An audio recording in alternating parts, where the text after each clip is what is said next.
So just Avatar Meher Baba ki jai. Just a couple of housekeeping things before we start the day's reading. Point number one, I think I'll put out. Thank you, Sunil, for the help in putting together that house rules. He basically put a kind of FAQ come rules of engagement for us. So it's called house rules. I'll put that up and send a link. But basically, 2 points that are relevant even before I put it out is one. I think let's make sure that the focus is reading. So I will also keep in mind, and all of you also keep in mind that we try to minimize the breaks and discussions, and we do it only when there is either a very complex passage or a page, and or uh, we come to an end of a chapter, right? So the ground rule which worked very well for us in God Speaks was we tried to do 5 to 10 pages. It was not as high as you thought, Sunil. So it was more around 5 to 10, but then 5 to 10 was good. 10 to 12 pages was max that we did, which is good. Right? Yeah. So I'm not trying to put the metric above absorption. Absorption is more important, but I think let's not lose sight of the fact that reading is the focus of this group. Yeah. So that's point number one. Point number two, as part of the house rules, a few of us know a little about each other, but a lot of us don't know anything about each other. So one of the ideas is to either put up some sort of bio or details on the group or on the wiki and so on. But I thought better still, if we can all spare 1 extra hour on Sunday, we could actually have a experience sharing. Remember, my favorite place for experience sharing is the courtyard, which is Welcome to My World in MPR, the open area in the courtyard next to the dining hall, right? Where you just sit and talk with a cup of chai. So let's have a cup of chai session on Sunday, if everybody is okay, for about an hour, where we'll do it in a structured manner. Everybody gets 10 minutes of airtime. You talk about yourself and share anything that's relevant to the group. It's a good initiative, and we'll use the weekend. If everybody's okay, we'll do this Sunday. Otherwise, we can do next Sunday. Yeah, those are the two housekeeping tasks I had before we could start the reading. I think we can prepare a profile page of everyone. Yeah. So that instead of that, we thought we'll make it interactive. Profile page, we can't ask you questions, so we'll ask you questions. Okay. So I'll put down the areas that we need to cover. So basically, how you came to Baba, what other interests that you have from this group, and so on. Sunil has already done that, so I'll share that as well. So that will be the 10-minute slot for each of you, and we'll make it interactive and fun. So it's good to know each other on the group as well. That's the intent. Would that be fine? Okay. Great. So I'm on page 27 on the soft copy, page 6. Yeah. I think we decided to read the 7 realities every day before we start. So yeah, that's the most important point. Thank you, Kama. Sorry about that. So that's a good point. We were excited offline after the call, how both Tushar and Samira pointed out the importance of the 7 realities. So though it might eat away a couple of minutes, it's worth reading this every day so that we internalize it and also see it in the context of whatever we have been reading, in the day and the progress we make. Okay, so with that, Avatar Meher Baba ki jai. You can see my page. I'm on page 1 on the physical book. The 7 realities: existence, love, sacrifice, renunciation, knowledge, control, and surrender. So do we want to read the whole explanation? I think we can. It's just a minute or two. Let's do it. I give no importance to creed, dogma, caste, or the performance of religious ceremonies and rites, but to the understanding of the following 7 realities. The only real existence is that of the one and only God, who is the self in every finite self. The only real love is the love for this infinity, God, which arouses an intense longing to see, know, and become one with its truth, which is God. The only real sacrifice is that in which, in pursuance of this love, all things, body, mind, position, welfare, and even life itself are sacrificed. The only renunciation is that which abandons, even in the midst of worldly duties, all selfish thoughts and desires. The only real knowledge is the knowledge that God is the inner dweller in good people and in so-called bad, in saint and in so-called sinner. This knowledge requires you to help all equally as circumstances demand without expectation of reward. When compelled to take part in a dispute, to act without the slightest trace of enmity or hatred, to try to make others happy with brotherly or sisterly feeling for each one, and to harm no one in thought, word, or deed, not even those who harm you. The only real control is the discipline of the senses to abstain from indulgence in low desires, which alone ensures absolute purity of character. The only real surrender is that in which poise is undisturbed by any adverse circumstance, and the individual, amidst every kind of hardship, is resigned with perfect calm to the will of God. Jai Baba. So I'll continue where we left off.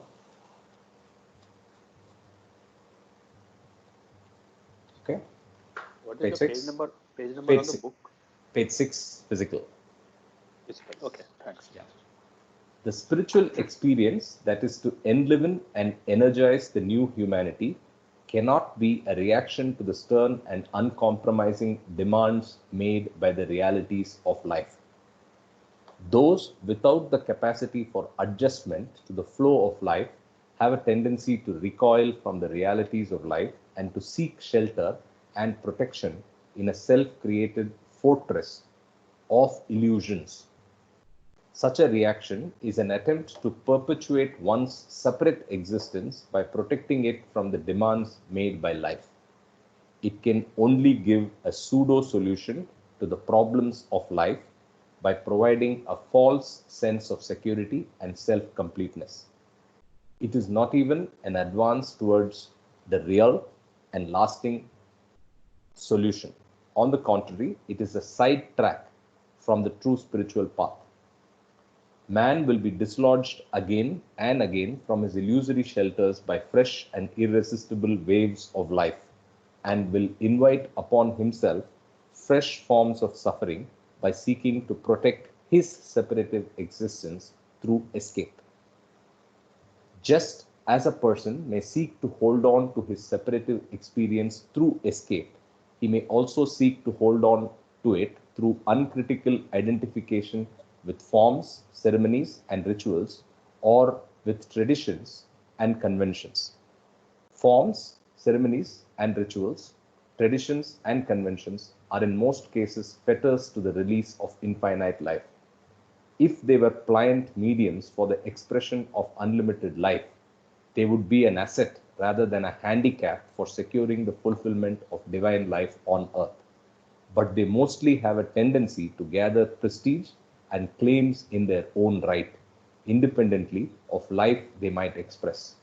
When this happens, any attachment to them must eventually lead to a drastic curtailment and restriction of life. So here again, the title is New Humanity Will Not Be Attached to External Forms.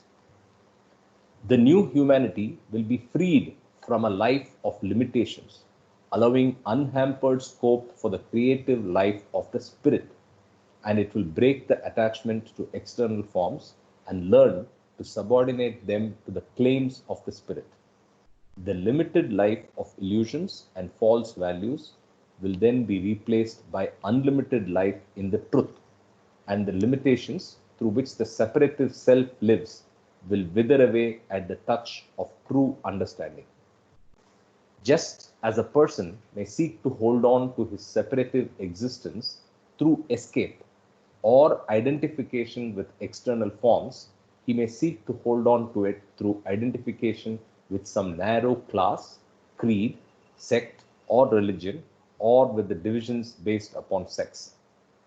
This subtitle is identification with a narrow group is a form of limited self. Here, the individual may seem to have lost his separative existence through identification with a larger whole. But in fact, he is often expressing his separative existence through such an identification, which enables him to delight in his feeling of being separate from others who belong to another class, nationality, creed, sect, religion, or sex. Subtitle: Limited Self lives through opposites. Separative existence derives its being and strength from identifying itself with one of the opposites and contrasting itself with the others. An individual may seek to protect his separate existence through identification with one ideology rather than another, or with his conception. One second. Rahul, you just have to use the same old link and join through the app. That's it. Yeah. Sorry about that. Separative existence derives its being and strength from identifying itself with one of the opposites and contrasting itself with the others. An individual may seek to protect his separative existence through identification with one ideology rather than another, or with his conception of good as contrasted with his idea of evil. What results from identification with narrow groups or limited ideals is not a real merging of the separative self,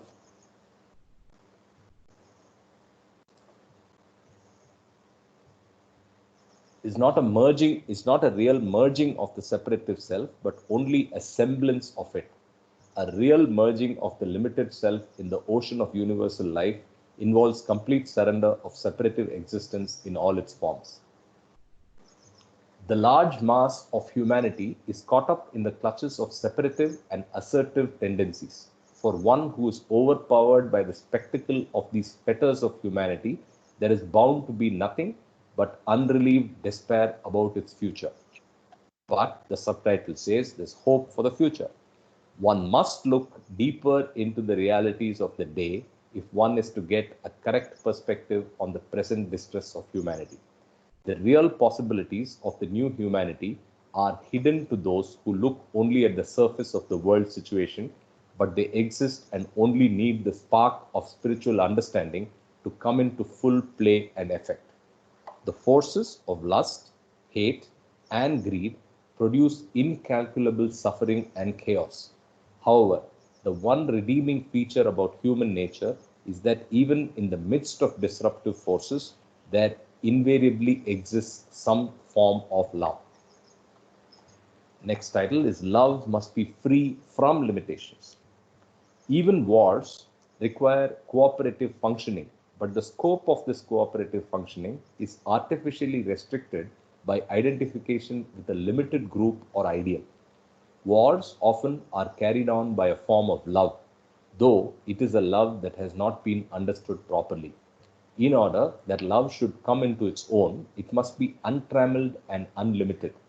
Love does not exist in all phases of human life, but it is latent or is limited and poisoned by personal ambition, racial pride, narrow loyalties and rivalries, and attachment to sex, nationality, sect, caste, or religion. If there is to be a resurrection of humanity, the heart of man will have to be unlocked so that a new love is born into it, a love that knows no corruption and is entirely free from individual or collective greed. Love, So, essentially, yeah, Karthik, go ahead. mentioned, yesterday we had done the travails of the new order. Yes. And so I think this paragraph, both two paragraphs have got a link to that. That is basically the new world order which will come out will be better than the Yes. the earlier one. Yes. So I just thought of mentioning that. Yeah. specifying the conditions actually. Correct. Yes. The new humanity will come into existence through a release of love in measureless abundance. And this release of love can come through the spiritual awakening brought about by the perfect masters. Love essentially is self-communicative. That's the subtitle. And perfect masters, I think all of us are familiar with the definition. So he's asking us to see the glossary. Love cannot be born of mere determination. Through the exercise of will, one can at best be dutiful. Through struggle and effort, one may succeed in assuring that one's external action is in conformity with one's concept of what is right. But such action is spiritually barren because it lacks the inward beauty of spontaneous love. I'll repeat that line. Through struggle and effort, one may succeed in assuring that one's external action is in conformity with one's concept of what is right. But such action is spiritually barren because it lacks the inward beauty of spontaneous love. Love has to spring spontaneously from within. It is in no way amenable to any form of inner or outer force. Love and coercion can never go together. But while love cannot be forced upon anyone, it can be awakened through love itself. Love is essentially self-communicative. Those who do not have it reach from those who have it. Those who receive love from others cannot be its recipients without giving a response that in itself is the nature of love. True love is unconquerable and irresistible. It goes on gathering power and spreading itself until eventually it transforms everyone it touches. Humanity will attain a new mode of being and life through the free and unhampered interplay of pure love from heart to heart. Next is redemption of humanity through divine love. When it is recognized that there are no claims greater than the claims of the universal divine life, which without exception includes everyone and everything, love will not only establish peace, harmony, and happiness in social, national, and international spheres, but it will shine in its own purity and beauty. Divine love is unassailable to the onslaughts of duality and is an expression of divinity itself. It is through divine love that the new humanity will tune in to the divine plan. Divine love will not only introduce imperishable sweetness and infinite bliss into personal life, but it will also make possible an era of new humanity. Through divine love, the new humanity will learn the art of cooperative and harmonious life. It will free itself from the tyranny of dead forms and release the creative life of spiritual wisdom. It will shed all illusions and get established in the truth. It will enjoy peace and abiding happiness. It will be initiated in the life of eternity. Right? So as I finish this chapter, I will just pause and open up for any questions or discussions. So it's the summary where Baba starts from the suffering to how the new world order starts with identification with groups, and then we realize that those groups are also limiting, and then the true goal is to be limitless in our identification, and in that limitless identification springs love, which is again untrammeled and free, unlimited. So that's the divine love. Any other comments or questions? We can take a pause for a minute. I would like a little bit more explanation about love. The previous page that you read, Karthik. Yeah, sure. Page 8, it says, through struggle and effort, one may succeed in assuring that one's external action is in conformity with one's concept of what is right, but such action is spiritually barren because it lacks the inward beauty of spontaneous love. Yeah, this At the bottom of the page.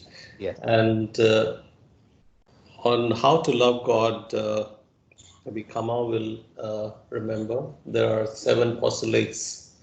8. 8 postulates, yeah. So those are actions, right? Now here it says external actions make, it's spiritually barren because it lacks inward beauty of spontaneous love. So there's added uh, condition here of inward beauty of spontaneous love. I think it's a very good point because I think earlier I had mentioned that according to my reading, there are three kinds of love. One is the human love, which is called the ordinary, mundane human love. And the second, higher than that, is pure love. And the highest is divine love. And divine love happens in the seventh plane when you attain union or when sanskaras become zero. Now, there is a chapter here in Discourses which is in part 7. We'll come. There is a part which is called Love and Ego, and in that particular chapter on love, Baba has explained clearly in detail the different kinds of love. And here, the way I understand spontaneous love is, see, love can be cultivated based on duty. Suppose we are like, like we are children of our parents, we are married, relationships are always changing, but there is also a sense of duty. You might not like your friend or partner or professional, personal, you know, but there is a kind of duty that happens and one can cultivate love. And that is not spontaneous love, right? So Baba says in the chapter on love that pure love is the gift of the perfect master. Unless we eliminate infatuation, lust, greed, anger, jealousy, then the gift of the perfect master will flow into the aspirant. So, so this inward beauty of spontaneous love is something, as you rightly said, if we follow the precepts in how to love God, that is the direction or way to, reach this spontaneous love. Spontaneous love. Can I say Yeah, something, thanks. Baba? Actually, in one of the books which I had read, love is also, when a lion wants to eat a lamb, it is also love for the lamb. He is not going to want to eat grass. It is love which makes him want to eat the lamb and get it into his system. So same way, love is also there in all animals, attraction, and love is also there in different animal forms. And I feel that here, when they're talking about love, they are not basing love is not based on an individual, because individuals are not really, we are again Maya. Love love means when you kind of love each and everybody, each and everything in a more spontaneous way. When you think of a plant, when you think of an animal, you think of everything as being one with him, is my definition of love. I may be completely off, but it's not only based in the human world, but it's also based in the animal world. Right. There's a chapter on love at page number 110 on the discourses, which talks of the different levels of love, the animal love and the human love, and then how it transcends love and lust, love and greed, and then the divine love. Yeah. So what you are saying is already covered, and we'll be there someday. Yeah. And one more addition is in the last chapter called God is Infinite Love. I think just to extend on what Samira mentioned, I'm just reading from that paragraph. It says, as love latent in the universe goes through the early, almost unconscious stages of the various kingdoms, it gradually makes its appearance as lust in the animal kingdom. Its appearance in human consciousness is initially also in the form of lust. Right. Lust is the most limited form of love in human consciousness. In spite of the clear reference lust as to other persons, it is indistinguishable from undiluted selfishness. So what Baba says is lust is the most limited form of love functioning under the thraldom of ignorance. Now, this is what happens when we are in the gross plane. As soon as you start, going in the different planes of involution, starting from the first plane, because there is no more, we are not attached to the gross body. We go into the subtle body and start living the subtle sphere. So there Baba says the lover in the subtle sphere is not free from lust, but the lust he experiences is not undiluted as in the gross sphere. The intensity of lust in the subtle sphere is about half that in the gross sphere. So the lover in the subtle sphere experiences love not as undiluted lust, but in a higher form as longing to be united with the beloved. Then once you go into the mental sphere, he says in the mental sphere, love expresses itself as complete resignation to the will of God, the divine beloved. All selfish desire, including longing for the presence of the divine beloved, has disappeared, as now the emphasis is solely on the worth and will of the beloved and to be united with him. Right. So basically, you have all these different degrees of love, but we are all dealing in the gross plane.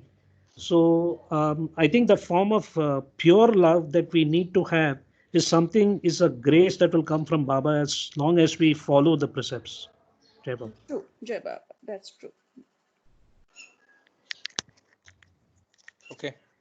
So with that, I think we go to our journey where we start with God and Avatar, which is part 1, God and Maya. So in that, we take up chapter 22. So I will be going to the chapter called Search for God, page 144 on the soft copy, 123 on physical.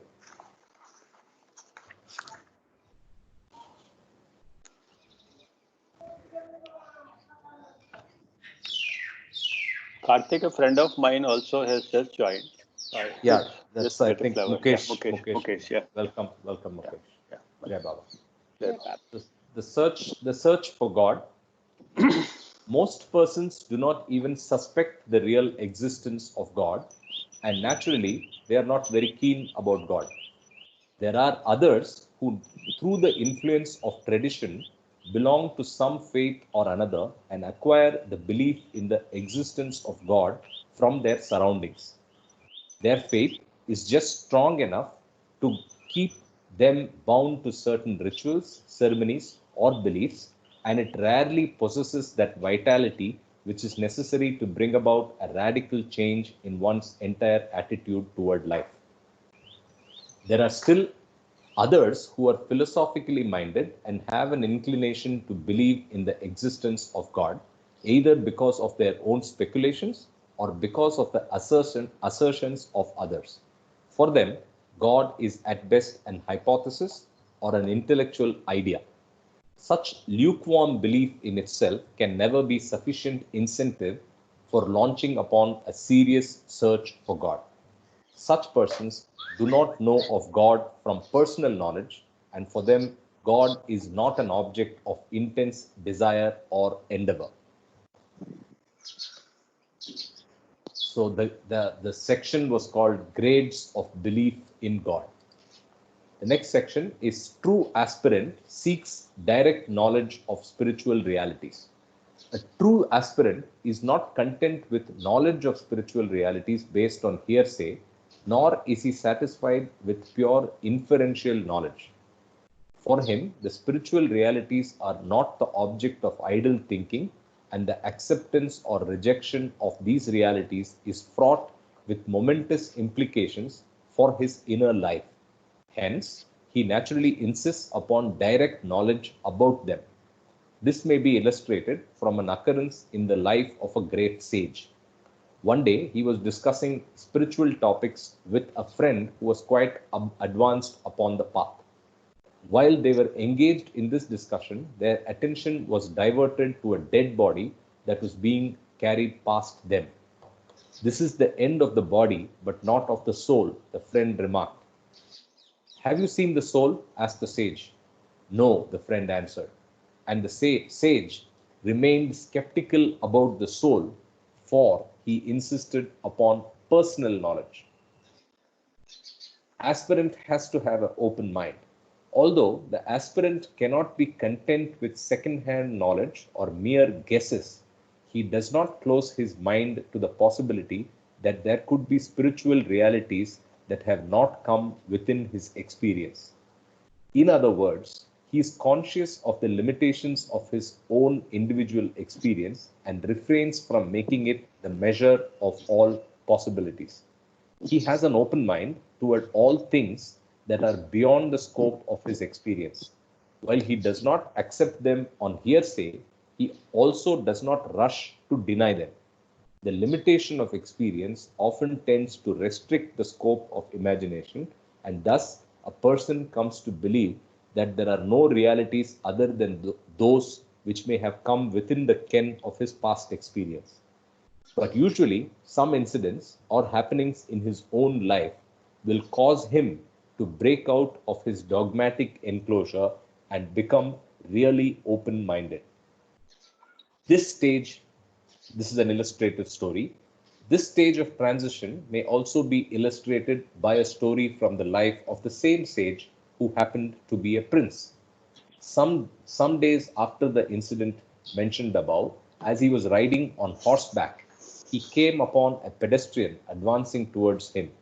Since the way of the horse was blocked by the presence of the pedestrian, the sage arrogantly ordered the man out of the way. The pedestrian refused, so the sage dismounted and the following conversation was held.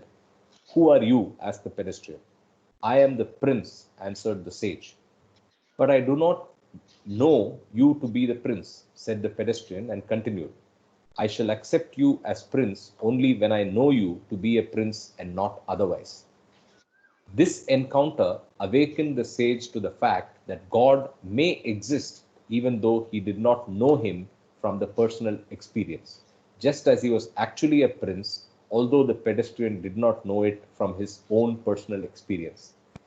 Now that his mind was open to the possible existence of God, he set himself to the task of deciding that question in earnest. God either exists or does not exist. If he exists, the search for him is amply justified. The title is Ordinary Person, Indifferent to Existence of God. And if he does not exist, there is nothing to lose by seeking him. However, man does not turn to a real search for God as a matter of voluntary and joyous enterprise. He has to be driven to the search by disillusionment with those worldly things that allure him and from which he cannot deflect his mind. The ordinary person is completely engrossed in his activities in the gross world. He lives through its manifold experiences of joys and sorrows without even suspecting the existence of the deeper reality. He tries at best he can to have the pleasures of the senses and to avoid different kinds of suffering. Occasions that provoke thought. Eat, drink, and be merry is the ordinary individual's philosophy.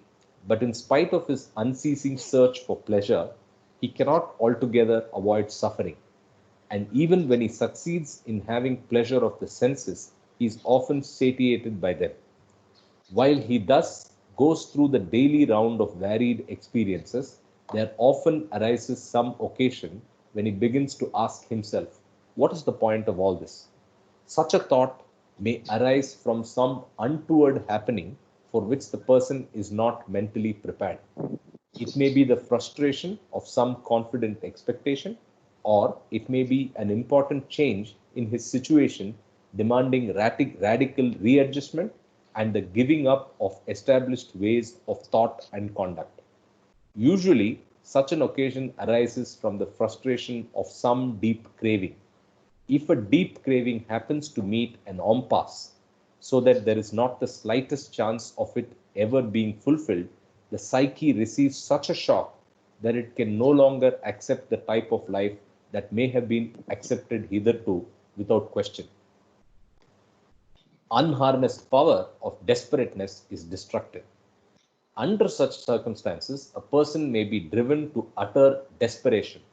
And if the tremendous power generated by this disturbance of the psyche remains uncontrolled and undirected, it may even lead to serious mental derangement or attempts to commit suicide. Such a catastrophe overcomes those in whom desperateness is allied with thoughtlessness, for they allow impulse to have free and full sway. The unharnessed power of desperateness can only work destruction. The desperateness of a thoughtful person under similar circumstances is altogether different in results because the energy it releases is intelligently harnessed and directed toward a purpose. In the moment of such divine desperateness, a person makes the important decision to discover and realize the aim of life. There thus comes into existence a true search for lasting values. Henceforth, the burning query that refuses to be silenced is, what does it all lead to? When the mental energy, I keep forgetting to read the subtitles, my apologies. That's okay. That's okay. Divine desperateness, the beginning of spiritual awakening. When the mental energy of an individual is thus centered upon discovering the goal of life, he uses the power of desperateness creatively. He can no longer be content with the fleeting things of his life, and is thoroughly skeptical about the ordinary values he had so far accepted without doubt. His only desire is to find the truth at any cost, and he does not rest satisfied with anything short of the truth. Divine desperateness is the beginning of spiritual awakening because it gives rise to the aspiration for God realization. In the moment of divine desperateness, when everything seems to give away, the person decides to take any risk to ascertain what of significance to his life lies behind the wheel. God or nothing. All the usual solaces have failed him, but at the same time, his inner voice refuses to reconcile itself completely with the position that life is devoid of all meaning. If he does not possess some hidden reality he has not hitherto known, then there is nothing at all worth living for. For him, there are only two alternatives.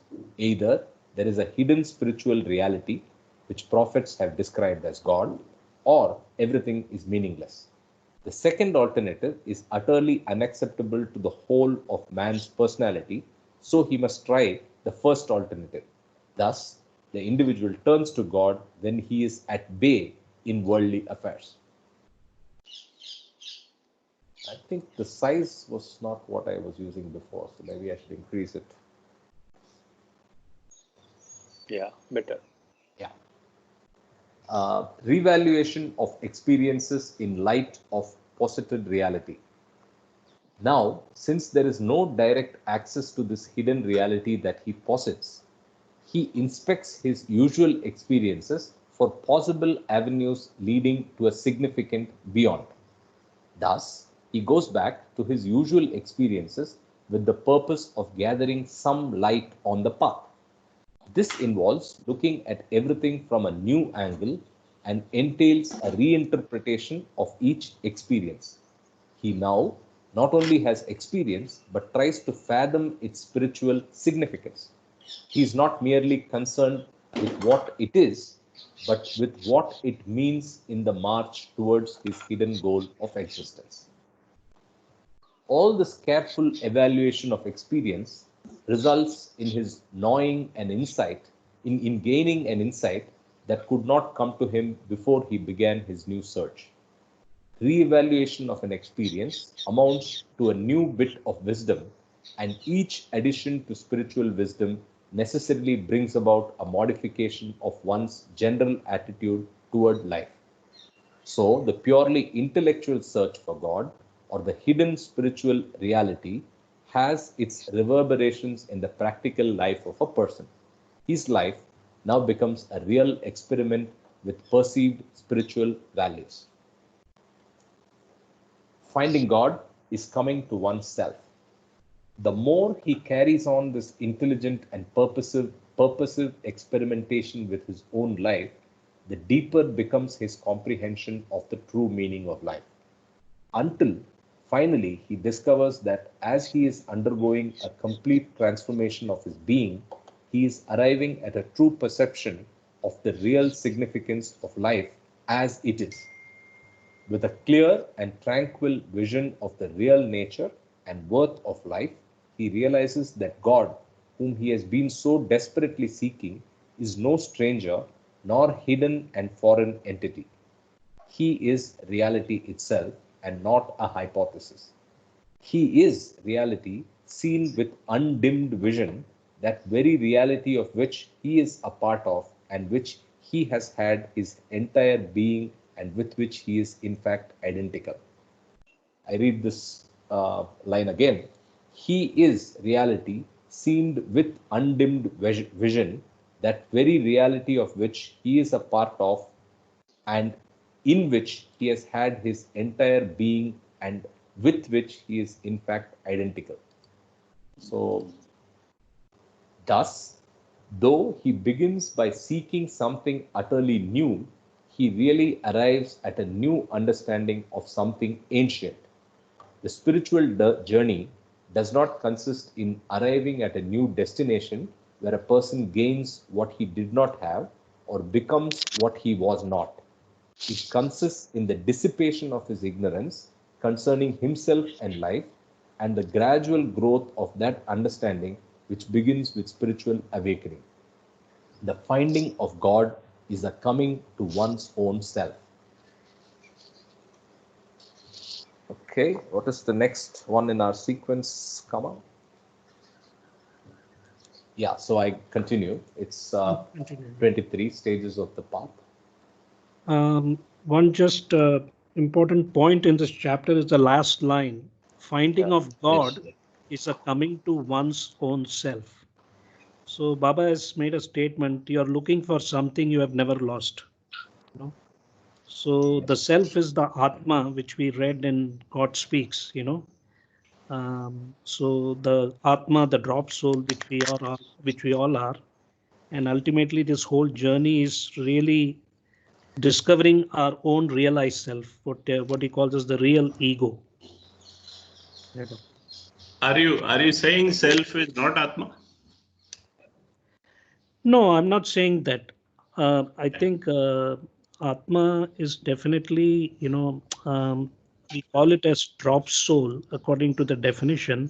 But bottom line, all the semantics, ultimately, the whole purpose of creation, or at least for human beings, is to discover our own self. So that is the real journey. So, yeah. So self is basically your Atma with your sanskars. We are nothing but we're wearing a robe of sanskars, or our, That is represented by small s in the self. This big S is Atma. And God is also Atma. God is also Paramatma. It's not different. This is my understanding. From Baba, not elsewhere. My understanding from Baba. I mean, the Yes, difference that's is what he just means by drop soul.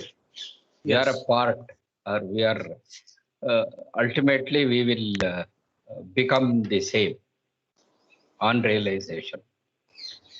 Drop soul is Atma plus Sanskara, the small self. Yes, yes. The process is unveiling. That is getting out of the sanskara. Yes.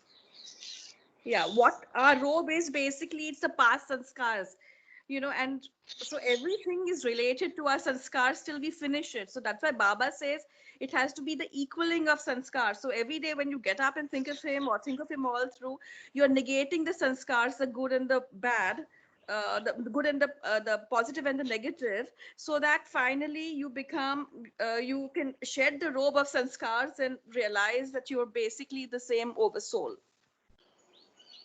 But you create new sanskaras also. If you That's are why you have to. That's why you you have take to his be name. conscious. You have to be doing it consciously. Yeah, you have to take his name. Or he will at Based on some stage, take off your veil for you, take off your sanskars. based on God Speaks, the Atma drop soul from the time of the Big Bang or the Om point or the whim goes through the process of evolution to become Jivatma when you take the human form. Yeah. Then when the Jivatma goes through the process of involution, And when sanskaras become zero, you become Shivatma, according to the Correct. God Speaks definition. Yeah. So sanskaras are animal sanskaras through evolution. And as Tushar pointed out, then when we take the human form, so what technical word when we come to chapter on sanskaras, which is called winding sanskaras during the evolution stage, reincarnation stage is spending sanskaras, and then in the involution stage is the unwinding sanskaras. So Yeah. sanskaras become zero and the Atma connects with the Paramatma. Yeah. Jai Baba. Yes, Jai Baba. So I'll continue. The stages of the path, page 128 physical, 149 on the PDF. All persons have to pass through the state of bondage, but this period of bondage is not looked upon as a meaningless episode in the evolution of life. Bondage adds to the value of freedom, is the title. One has to experience being caged if one is to appreciate freedom. If in the entire span of its life a fish has not come out of the water even once, it has no chance of appreciating the value of water. From its birth till its death, it has lived only in water, and it is not in a position to understand what water really means to its being. But if it is taken out of water even for a moment, it longs for water and becomes qualified by that experience to appreciate the importance of water. In the same way, if life were constantly free and manifested no bondage, man would miss the real significance of freedom. To experience spiritual bondage and no intense desire to be free from it are both a preparation for the full enjoyment of the freedom that is to come. Path begins with the longing for deeper reality. As the fish that is taken out of the water longs to go back in the water, the aspirant who has perceived the goal longs to be united with God. In fact, the longing to go back to the source is present in each being from the time that it is separated from the source by the wheel of ignorance. But the being is unconscious of the Can longing. I interrupt here? Sure. In the previous paragraph, in the last sentence, to experience spiritual bondage. I didn't understand the adage spiritual bondage. What we mean by spiritual bondage? I mean, Kama, you want to try to explain I this? believe probably it means that the consciousness of the soul, the spirit, the pure consciousness is the pure spirit. So the consciousness of the soul, when it going through evolution, identifies with the body Correct. and get caught up in creation. And there is one sentence I will quote from one of the chapters in Discourses in Man, God, when we come to that. Baba says that what is disastrous for the soul is not being conscious of creation, but consciousness gets caught up in creation. And what is disastrous for the soul is not being conscious of the body, but consciousness identifies with the bodies, gross body, subtle body, mental. So if you remember in the previous chapter on new humanity, one of the important words we should try to, imbibe is the word identification, which will be used quite often. So I think the spiritual bondage is basically the consciousness of the soul is identifying, as we saw from God Speaks. That is the spiritual bondage. I think very, very good explanation. Yes. Yeah. Jai Baba. Thank you. Thank you. As the fish, so I continue, path begins with longing for deeper reality. As the fish that is taken out of the water longs to go back in the water, the aspirant who has perceived the goal longs to be united with God. In fact, the longing to go back to the source is present in each being from the very time that it is separated from the source by the wheel of ignorance. but the being is unconscious of the longing till it, as an aspirant, enters the spiritual path. One can, in a sense, become accustomed to ignorance, just as a person in a train may get accustomed to the darkness of a tunnel when the train has been passing through it for some time. Even then, there is a definite discomfort and a vague and undefinable sense of restlessness owing to the feeling that something is missing. This something is apprehended from the very beginning as being of tremendous significance. In the stages of dense ignorance, this something is often advertently identified with the variegated things of this mundane world. When one's experience of this world is sufficiently mature, however, the repeated disillusionments in life set one on the right track to discover what is missing. From that moment, the individual seeks a reality that is deeper than changing forms. This moment might aptly be described as the first initiation of the aspirant. From the moment of initiation into the path, the longing to unite with the source from which he has been separated becomes articulate and intense. Just as the person in the tunnel longs for light, all the more intensely after he sees a streak of light coming from the other end, the person who has had a glimpse of the goal longs to hasten toward it with all the speed he can command. Wheel of manifold imagination. On the spiritual path, there are 6 stations, the 7th station being the terminus or the goal. Each intermediate station is, in its own way, a kind of imaginative anticipation of the goal. The wheel that separates man from God consists of false imagination, and this wheel has many folds. Before entering the path, the person is shrouded in this veil of manifold imagination, with the result that he cannot even entertain the thought of being other than a separate, closed, finite individual. The ego consciousness has crystallized out of the working of the manifold false imagination, and the conscious longing for union with God is the first shaking of the entire structure of the ego, which has been built during the period of the false working of imagination. Traversing the spiritual path consists in undoing the results of the false working of imagination, or dropping several folds of the wheel, which has created a sense of unassailable separateness and irredeemable isolation. Thus far, the person had clung firmly to the idea of his separate existence and secured it behind the formidable walls of thick ignorance. But from now on, he enters into some kind of communication with the larger reality. The more he communes with reality, the thinner becomes the veil of ignorance. With the gradual wearing out of the separateness and egoism, he gains an increasing sense of merging in the larger reality. Gradual reversing of false working of imagination. The building up of a sense of separateness is a result of flights of imagination.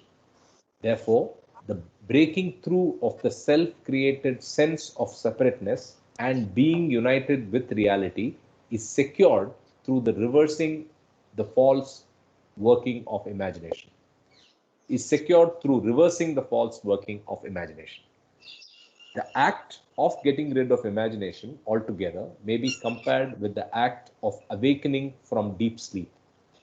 The different stages in the process of ridding oneself of false imagination might be compared with the dreams that often serve as a bridge between deep sleep and full wakefulness. The process of getting rid of the manifold working of false imagination is gradual and has 7 stages. The shedding of one fold of the veil of imagination is decidedly an advance towards light and truth, but it does not amount to becoming one with reality. It merely means renouncing the more false imagination in favor of the less false imagination. There are different degrees of falseness of imagination corresponding to the degrees of the sense of separateness constituted by ego consciousness. Each stage in the process of ridding oneself of false imagination is a definite wearing out of this ego. But all intermediate stages on the path until final realization of the goal consists in leaving one flight of imagination for another. They do not amount to cessation of imagination. These flights, the intermediate stages on the path, are creations of imagination.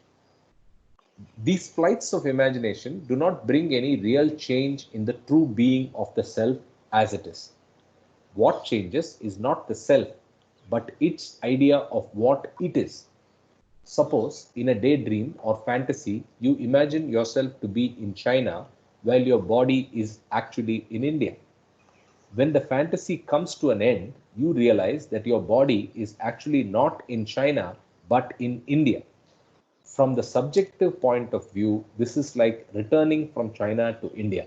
In the same way, gradual non identification with the body and progressive identification with the oversoul is comparable to the actual traversing of the path, though in fact, the different intermediate stages on the path are all equal creations of the play of imagination.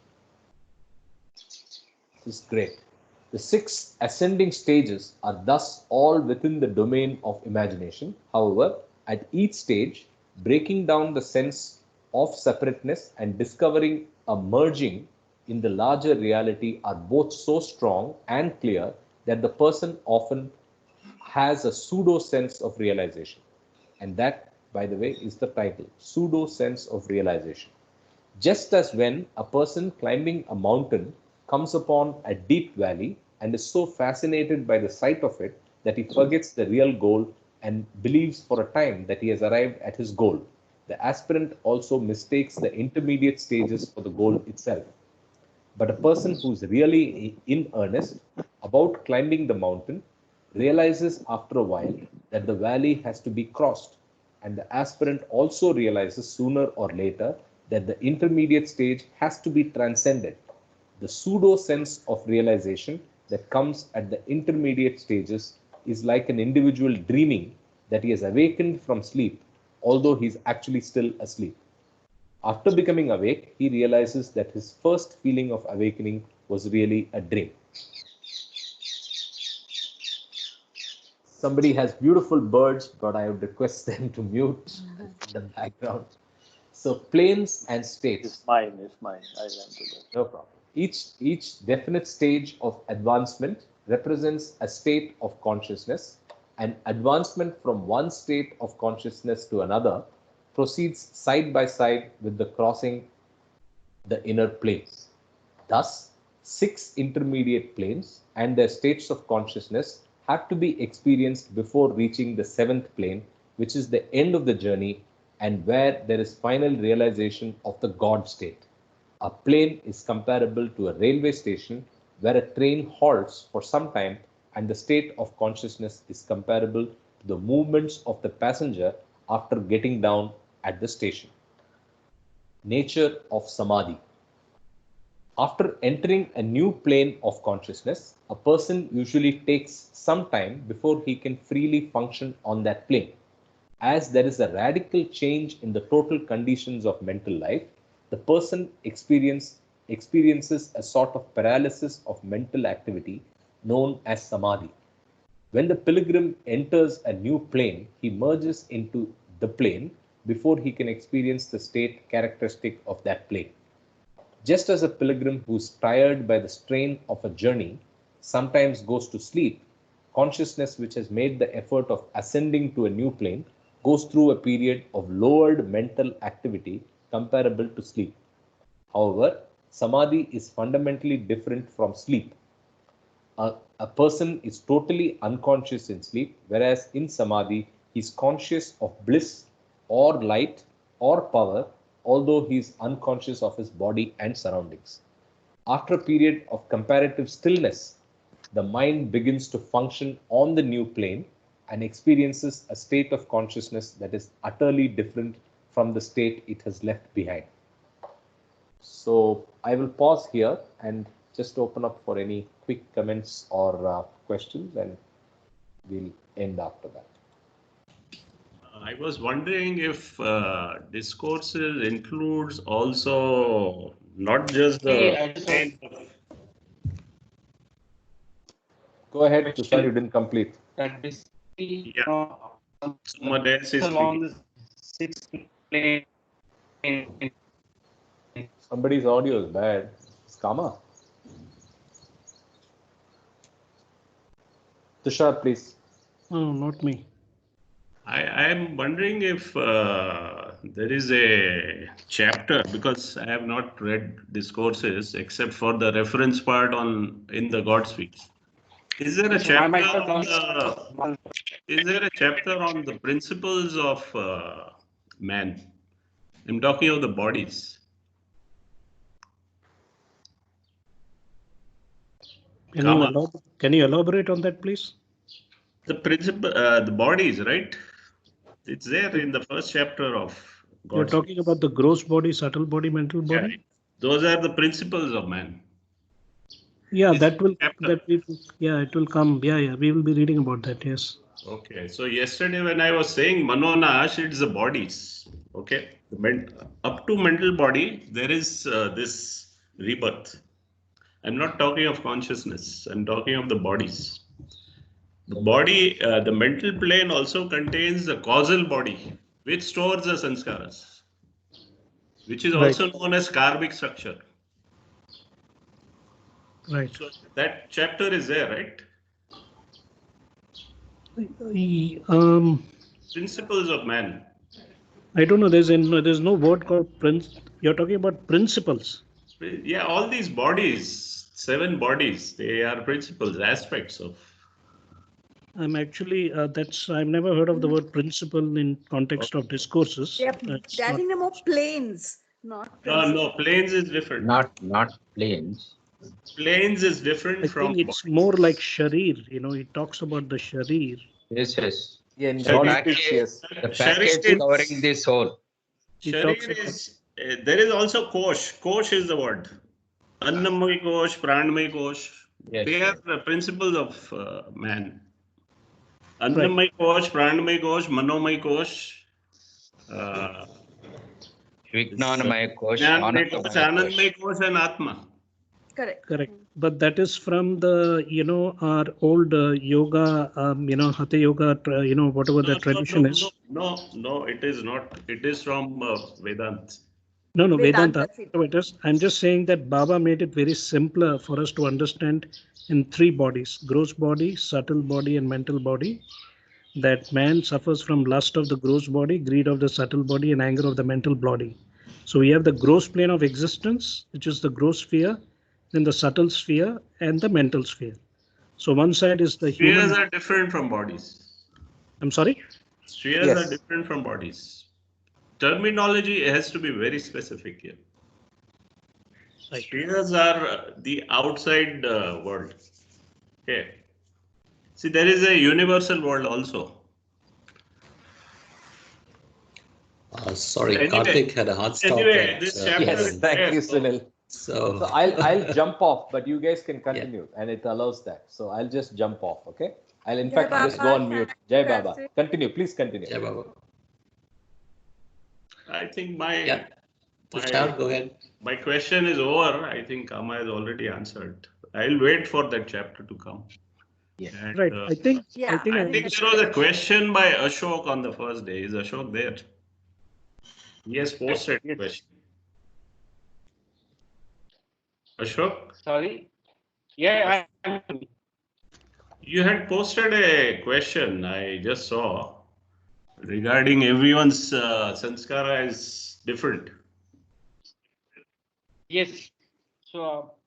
Can you put this question in? I think a lot of people. Interpretation is that to each his own journey, because of every and so winding up of the sanskaras, each has his own journey. Is my interpretation. Somebody can throw light. Yeah, that is true. I had a thought extension of that. Despite being we all being in different stages, there is something known as collectiveness. Okay, so there is a common area. despite our individual journeys. So we've got together here, it's a collective part. That's the perfect answer to that. Yes. Yeah. So Somewhere collective, something known as collective karma is also there. That there is universal karma also, which is Yes. beyond that. There are gradation of that. So be Baba, be with Baba, despite individuality. Yeah.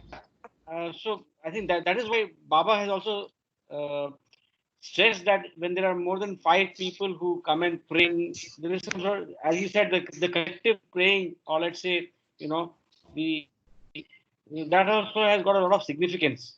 I suppose that might be related to what you have observed. That is a part of collective sanskaras. Yeah, absolutely. I have another sort of a perception or a theory that people with the same sanskaras are brought together, like this group which we have come, all diverse people have come together in this group. So there's also some, big master plan of God. Why should we all be together here on this platform? This is something to also with the past sanskars, we've some past janmas or something. There's always a connection. Sanskaras always are the past. Yeah. And Yeah. past is something you can't change. No collective gods and no collective demons can change the past of an individual. Yes. You have to live each and every sanskara. Yeah. So Or I live sort out of have. every sanskar. You have to wear out every sanskar of yours also. You have to live, yeah. Uh-huh. You have to live them. Yeah. There is no shortcut. No shortcut. You can't obliterate or atone sanskaras. Absolutely, nobody can do that. Nobody, even nobody can do that. You have to live that or spend that. But does anybody get to know when the sanskaras were complete, or in what level of sanskaras they are in? Sadgurus know that. You will come to know. But we wonder if we will be all collectively be doing that. See, Jai Baba. The point of sanskaras is gross sanskaras as long as we are attached to the 5 senses, physical senses, touch, taste, sound, smell, sight. Then we are still in the gross plane. We are not gone to the planes of involution. So that has to be dropped. First, the identification or attachment to the 5 physical senses. So that is how I understand the sanskaras. Five senses are nothing but faculties of mind. Okay. See, it's a mental body. We are all the time in 3 bodies: physical, subtle, and mental bodies. The idea is to transcend the 3 bodies. But how one would know that they're transcended? I mean, how is there any guidelines for that? Is to understand, or to how where it comes from within, or how does this happen? The moment you come to know about it, you have stopped your progress because you become finite. Just don't think of it. Go ahead. I think it's a matter of being or becoming. If you are in not living in the moment, in the eternal now, then you are basically, just in the same plane. I mean, I think we definitely go through these 2 extremes of being and becoming. So, in my understanding, that all of us go through this being process, being united with God, even in the awake state. Like I said, when you see something beautiful, beautiful scenery, or you're watching a game or a play or a movie where the observer, the observed, and the observation become one. And we are automatically unconscious of it. It's very spontaneous. So that is the eternal moment that we are all trying to grasp, So that takes a lot of self-awareness. So bottom line here is that I think it is about actually watching our ego which manifests in different forms, in forms of lust, greed, anger. I call it the ABCDs, the whole English alphabets, anger, aversion, backbiting, craving, duality, expectations, and so on, which we carry in different degrees. So as long as we watch our ego through self-awareness, I think that is the key to it, because you don't have to worry about whether I'm transcended or not. I think the only thing is, am I in being or in the becoming state? But that is the way I look at it, because each one of us will look at this whole journey in their own unique way. This is what I've, understood, that each one of us have our own unique journeys. It does make sense. What you But just you said also makes have to have the grace. You have to have Baba's grace. Nothing happens without his grace. You may try as much as you can. We need the grace of a perfect master Yeah, to that's be correct. able But to Baba has unwind. said, you make the effort. You take the first step. But the effort we have to make. Yeah. That's what Baba has said. Yeah. And he also blindfolds us to some extent. We in our day-to-day activities, if we kind of unravel or get rid of some of our sanskars, he helps us without us realizing. Yeah. He kind of handholds us. Yes. Yes. He says, if you cannot run, walk. If you cannot walk, you crawl towards me. So even to that extent, however minute progression that we make effort for, are able to make, that's enough. So But the basically, intent has to be there. Yeah. basically Yeah, go ahead, please. what is being said is to live in now. Basically, whatever you do, you focus in now what you're doing. That's about that. That's the basic purpose of this. And hold on to Baba's daman. Of course, you do everything in the name of Baba. I mean, you just Yes. yeah. Okay, cool. Thank you. Start If the you do now, it, do it now, right now. Yeah, Jai Baba. Jai Baba. Jai Baba. okay. Jai Thank Baba. you. Jai Baba. Bye-bye. Jai Baba. See you tomorrow. Bye. Jai Baba. Bye. Jai Baba.